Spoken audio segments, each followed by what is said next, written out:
Hello, Soul Gardeners, and welcome back to the question and answer episode of Meditation Vibration. I'm Julie Zipper, and I'm your Mindful Cruise Director.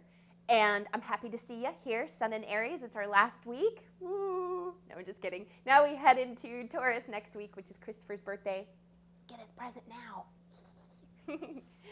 Okay, so what's the question that came forth today? Well, the question that came up was someone asked me about how to quiet their ego in meditation.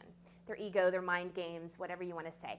It's they were really struggling with the ego being too hot, consistently telling them, oh, you should be doing this, you should be doing that. And it was a lot of negative fear-based stuff, but I recognize that it can also be, daydreaming, fantasy stuff, dreams, all this sort of fun ego stuff that can go on in meditation.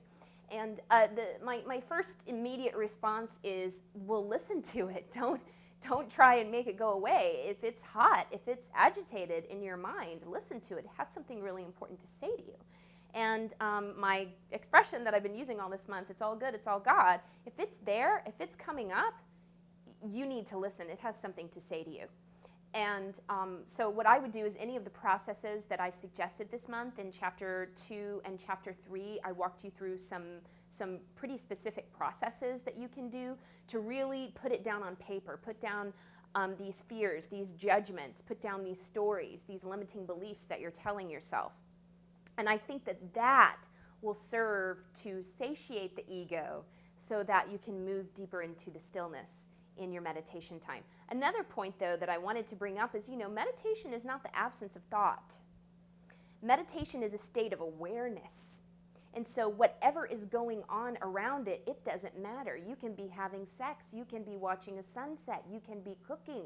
The meditative state is a state of awareness. You can have thoughts. If you're aware of the thoughts, that's the meditative state of awareness. Okay? Now, of course, if you're in a space of no thoughts and you're just in that pure awareness, that feels really good.